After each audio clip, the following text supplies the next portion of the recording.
Good morning, everyone. Day 13 of the ride. So today we ride to JAISALMER.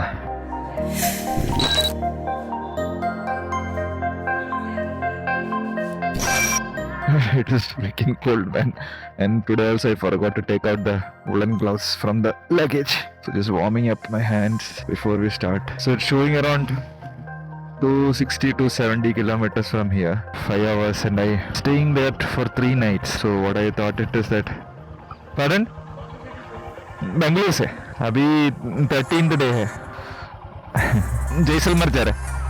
हाँ 6 घंटे लगते हैं. चले, thank you. I thought yeah, I'm dumb to think that I thought Jaisalmer is a fully desert area, right? At least mornings it will be hot and warm and that. But this guy just now told that it's around 5 and 6 degrees. Oh my god, I didn't take any thermal wear, man. I hope if I'm freezing out there, I'll get some thermal wear from there. After a late start, today I don't plan to ride continuously and reach in 4 hours or 5 hours like how I planned yesterday to reach Jodhpur. I did that in a hurry because I need to reach Jodhpur and need to have half a day left so that I can go to some places that I wanted to see. And yeah, that happened. Luckily, I got to see the fort, I got to see the Turji ki Jalra and all that stuff, and reached before sunset to the hotel and then could take rest and all that. Today, I don't mind reaching a little late to Jaisalmer. We're going to take it slow today. Relax, chill out, see places, take few more frequent breaks, and then reach the Jaisalmer. I didn't expect it to be this kind of cold because I checked the weather when I was back in Bangalore, like Rajasthan, how it would be, like last year and how it was during this time of travel. So what I found it to see, at night it can go to 9-10 degrees, but mornings it is around 25, 26 and all that. So I was like, okay, fine, that is doable. And I don't ride in the night, so I don't need thermal wears, and I'll be in the hotel, so it's fine. And I was thinking, but the issue is, I start the ride in early morning ride. Early morning it will be still 10, 11, and until like 11 or 12 it will be like that. Yesterday till 11 it was 13 or 14.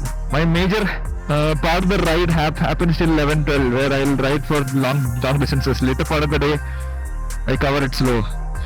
So that is what happened, and I didn't think of that. Out of the city and onto the state highway, look at these ruins. Whoa, it's a quarry or something, I think. Yeah, maybe marble quarry or something. Sandstone. Oh, okay.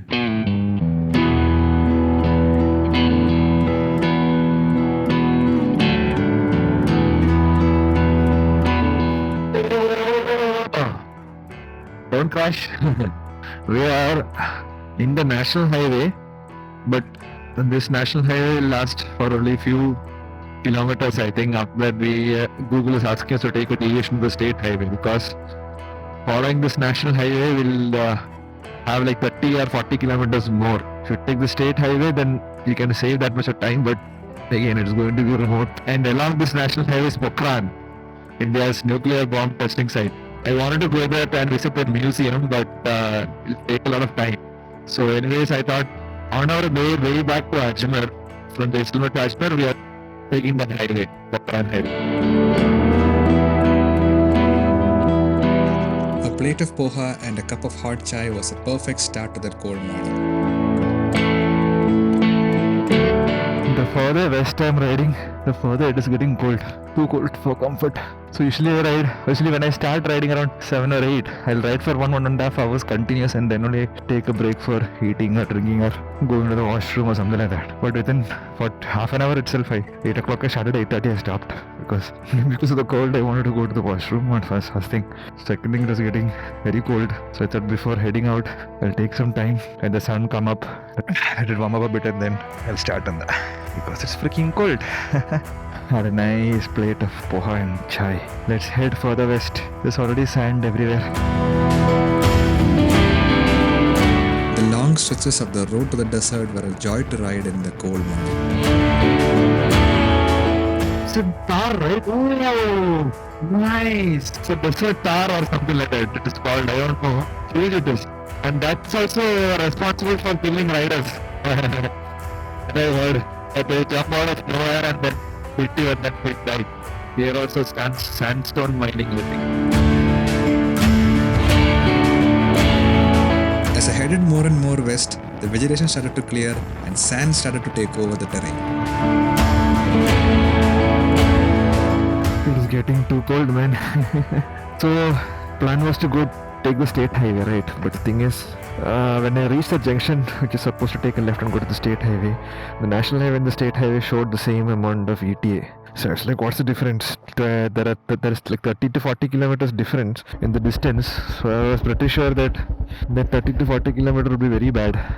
The roads will be very narrow and all that stuff. So it's like, let's keep on the national highway itself and go to Pokhran and see what is there to see and all that. The gloves is nice and warm now. I'm not making this mistake again. I'll take out all the thermals that I bought and start riding with it. The sad part is that the thermals that I got is my friend's. I borrowed it and didn't check it at home whether it fits me or not. And I checked it in, I think, Rann of Kutch. There the jacket was very tight. So I didn't wear it. But tight or not, I'm not going to make the mistake again. Tomorrow onwards, I'm going to wear it and ride. Because it's already 10:30, still it is very cold. Okay, Pokhran is another 20 kilometers. We'll reach there, have something to eat, freshen up, and then try and see if I can make it to the museum. Oh man, wild camels! Oh, so many of them. Scary. Anyway, we reached Pokhran, and when I reached it, we had a separate road to the Pokhran city. That is like 5-6 kilometers inside the city, and the bypass. I took the bypass. Again, checked what is there to see in Pokhran. Only there's museum is there, and the baptizing site and all are off limits. So there's no point in going there. And I'm continuing towards JAISALMER. This is the National Highway 11. Yeah, stop here, refresh, recharge, and then leave.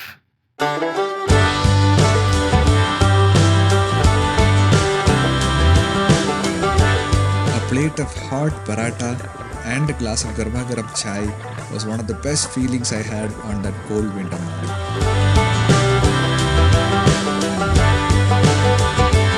That was a lovely breakfast from this hotel. Had a nice chai. Now onwards, JAISALMER.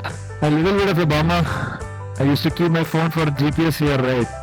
I've heard that it is not good for the camera, but since I had no option, I had to put it. And now the camera has stopped working. The normal camera, whenever I put it on the camera, it's vibrating and shaking. It's iPhone 12 mini, man. I took it 3 months back, second hand. I don't think it can be repaired as well. It's okay. Not gonna let that ruin my trip.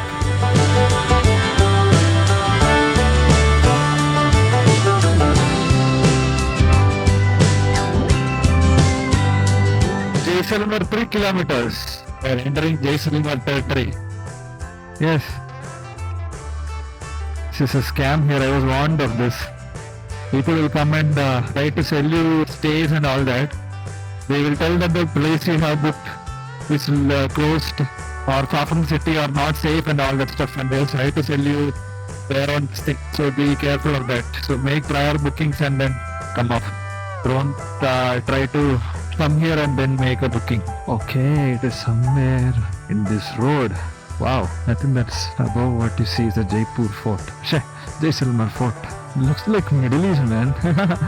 Looks like Jordan or Egypt. Yes, Wongbin Safari. We have reached.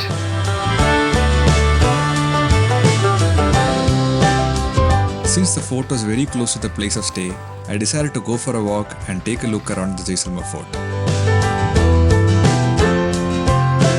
The JAISALMER Fort was built around 1100 AD by the then ruler Jaisal, and hence the name JAISALMER Fort. This is a very different fort from the rest of the forts in Rajasthan in a sense that a fourth of the population of JAISALMER lives inside the fort. I took tickets to the palace museum and went inside the courtyard of the palace first. The palace in itself was quite small compared to the other palaces in other forts in Rajasthan. From the courtyard, I went to my favorite section, the armory. Here they had a good collection of swords, spears, and later on guns used by the rulers.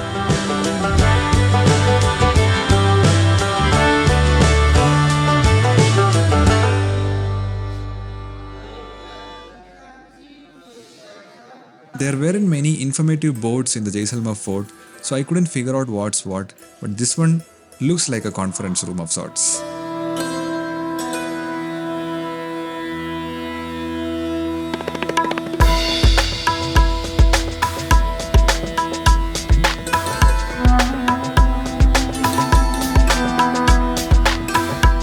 followed the crowd and walked into another room showcasing the paintings of different rulers of Jaisalmer.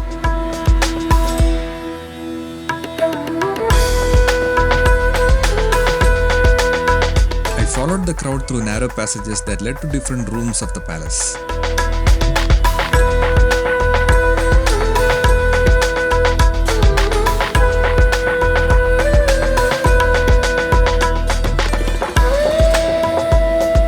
This section, the palace balcony, gives a good view of Jaisalmer city from the palace. I followed the crowd to different sections of the palace belonging to the queen. This is the layout of the palace carved in a stone. The narrow passageways further led to the queen's apartments. Here they showcase different articles of textiles used in that era.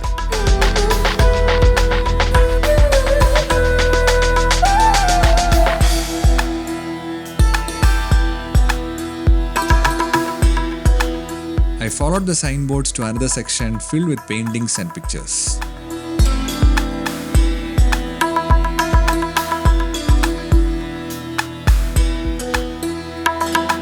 The palace just occupies a small section of the fort. The majority of the fort is occupied by commercial vendors and temples.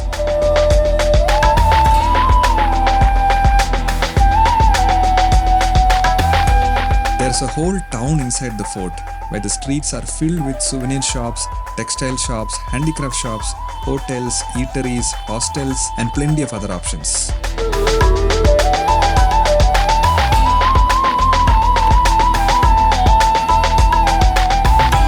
As the daylight was fading away, I quickly took a stroll through the streets before heading back to the place of stay.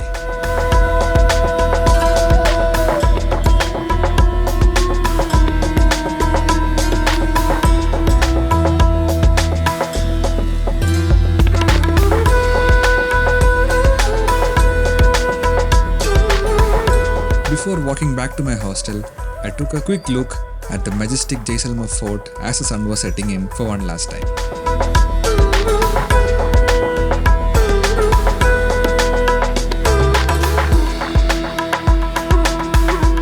That's it for today's video. I hope you guys liked it. See you in the next one where we head to the Sand Dunes.